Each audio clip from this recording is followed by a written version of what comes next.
Welcome back to another episode of these crazy fools that just eat meat and can't stop talking about it. I'm Tom, and me and Justin today have a new topic for you on our little short ribs video here. Another short, concise answer on a question. And what's today's topic? Today is the Lipovore concept, which is kind of an interesting, not that popular of a term. Even in carnivore circles, you don't hear that term really regularly thrown around. Oftentimes you just hear more things like zero carb, keto, ketovore, but never Lipovore. So Tom, maybe enlighten us and the audience of what a Lipovore is and what's the difference in the naming, or why is it important to have such different classifications? Well, I think what's significant about it is Lipovore concept introduces the idea that human beings are actually fat seeking for their food. And we live in a fat phobic world where people are especially afraid of not just fat, but animal fat. And the truth is that it's our primary fuel source. It's the fuel source that we evolved to consume regularly for our primary fuel source. And so lipo meaning fat and vor meaning eater of. So lipivores, eaters of fat. So the two people I know associated with this primarily is L. Amber O'Hearn, who popularized the term lipivore. I don't think it necessarily originated with her, but she brought the concept forward and made it popular. And then of course Miki ben-Dor, who wrote a really great paper based on the archaeological evidence. I believe it's called "Man the Fat Hunter." We'll put links in the show notes, of course. But you can find Miki ben-Dor and Amber O'Hearn online. Their stuff's on YouTube. So, anyways, we want to discuss that topic. I know I talk to people all the time, and one of the things that freaks them out is eating fat. They think fat is going to kill them, fat's going to make them fat, and fat's the enemy. And so, the real paradox here is that it's probably fundamental to a healthy human being to eat animal fat. So what's your impression? Yeah, I absolutely agree. Well, I mean, the big thing for me is the brain is what, like 65% fat, Mm-hmm. pure fat, basically. And so that is why, coming from a mental health perspective, as Amber has, those that don't know her story, she's one of the first people that put her, if I remember right, bipolar actually in remission due to the carnivore high fat diet, high animal fat, that is. And so it seems to be that the brain, I mean, which makes sense, if it's made of fat, then it needs the fat in order to function, properly. Then of course, the state of ketosis is burning fat for fuel. And so when you get away from being a carb burner or glucose burner, you burn the fat and, create the ketones and all that stuff, as we've talked about before. And, fat is satiating. And we do know, everyone pretty much knows, that if you eat too much lean meat, elk and deer, rabbit, you have rabbit starvation, right? Which is when it's too much protein, not enough fat, and it makes us, dysfunctional. There's a lot of, poor symptoms. That would be, I know the vegan community, it's a big joke to say you did it wrong, but I'm free to admit that there is a way to do carnivore wrong if you eat absolutely too many lean meats. But caveat to that also, though, you have to be already very, very lean, like leaner than me, basically, like hitting, 6% body fat, because your body is still going to have plenty of body fat to burn, even at 10% body fat.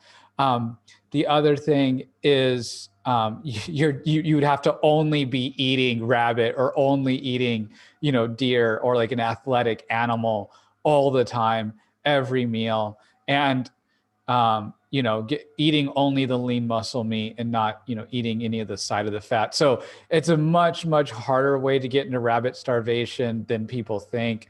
But anyway, that's a different conversation for a different day.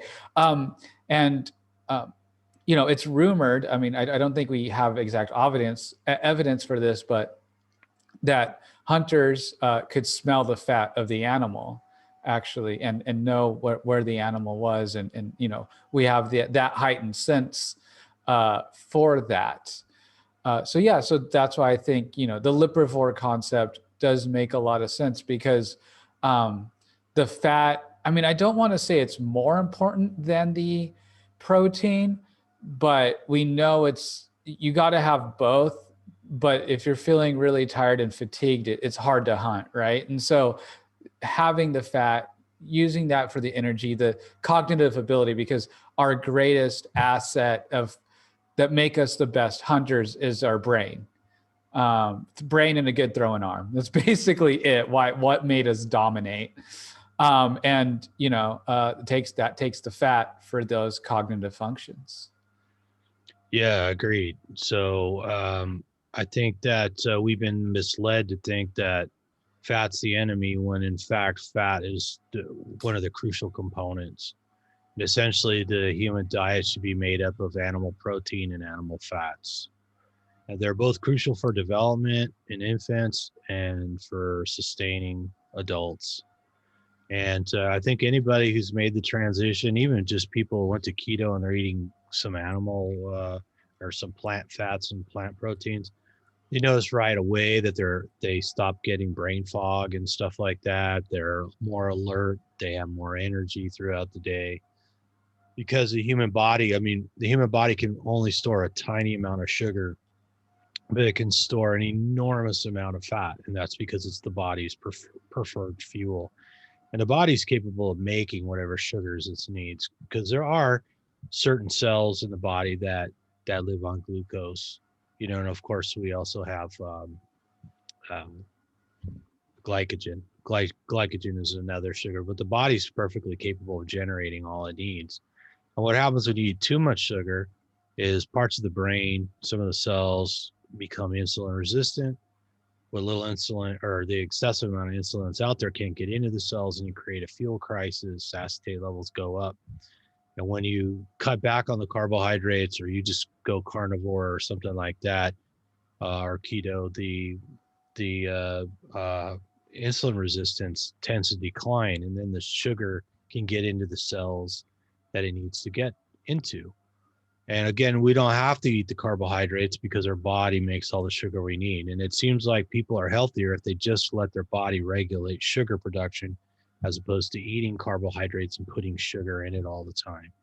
That seems to cause the conditions of dysregulations, beginning with, you know, high blood glucose, which causes high A1C scores, and then high insulin levels, which causes insulin resistance, and a bunch of other chain reactions, because insulin is a master hormone that does more than just regulate blood sugar. It does other things. So what Miki ben-Dor found was that there's a strong evidence that we just fought around these guys. We followed them around. That's why we left drawings of them on the cave walls. Well, we left traps all over the world where we dug pits for them to fall into so we could eat them. We built homes out of their bones. We followed them up into Northern Europe during the onset of an ice age, before we had even learned to use fire. We were still following these animals around into harsh conditions in places where there was little or no vegetation other than grasses and stuff like that they ate. And we thrived. And when the time came that the climate changed, and perhaps with hunting pressures, the large megafauna like mammoths and mastodons started dying back, then we had to eat leaner animals. And it's well known that among populations that are basically hunter-gatherers who hunt wild animals, if they are hunting animals and they see an animal that looks too lean, they won't even bother hunting it. If they happen to kill an animal and they cut it up and realize there's no fat in it, that they won't eat it. They just leave it, because it's known, you know, throughout time that we need to fuel ourselves with fat and rebuild ourselves with protein. And the fat does taste sweet. You know, oftentimes anyone that remembers being a kid, and it was really sad because, you know, a lot of people have been cutting the fat off the steaks, right? That's another problem too, is you go to the store and the fat that's on there is not the fat that was originally on that cut. It's been cut already because of, you know, again, the fat being a fat phobic culture for so long. But who doesn't like fried fat? You know what I mean? That's most reasons. Most people's big attraction to bacon is they taste all that fat, you know. So that's just triggering to the body, just like it's so good, you know. I like to, circling back to what you said, I like to make the point that people say that, oh well, modern cattle are fatter than natural cattle, and that kind of depends on the type of cattle you're talking about, because there's a big difference between a Holstein or an Angus or something like that and a water buffalo. But that being said, when you go to the store, like Justin said, and you buy a steak or a roast or something, they've cut a lot of the fat off the outside. So imagine you're eating an animal that might be overall leaner than the one that we eat right now because it's been fattened on grains or whatever. But we cut off a bunch of that fat and throw it away. Whereas, before people were fat phobic, they just ate it. They ate that fat. So the overall composition of what we eat probably hasn't changed that much, other than we probably eat actually less fat. And unfortunately, we replaced a lot of our animal fats with vegetable oils, hydrogenated oils, partially hydrogenated oils, trans fats, and stuff like that come from plants, which are not as healthy for us. And I think a lot of those hydrogenated things, like hydrogenated cottonseed oil, which is typically known as a product like Crisco, are going away. They're being banned because they've realized how damaging they are to health. So if you got to eat, you got to eat. You might as well eat what we've always eaten, what we evolved to eat, which is fatty animals, particularly ruminants. So anyways, that's the Lipovore hypothesis in a nutshell, is that man is a fat-seeking animal.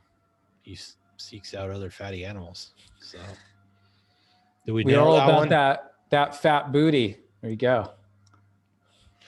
Right. We like them thick. That's right. Thick. What he said. Anyways, I want to thank everybody for watching. We hope we answered your question about Lipovore and the fat hunter hypothesis. And look out for more of these short videos where we just address one specific topic. So and it's especially good for the newer people who aren't that interested yet, and they don't want to sit through an hour-long discussion about something. So there'll be more of these coming as time goes on. And then we also have the long format videos as well, the regular meat mosaic, but these are the short rips. So anyways, pass them on, send the link out to somebody who might enjoy it, might learn from it, might be interested in it. And make sure you stay subscribed. Having subscribers is very important. And encourage other people to subscribe. If you would, give us a thumbs up, leave us comments, let us know if you have any other questions we can answer. We try and respond to everybody's question as long as it's reasonable.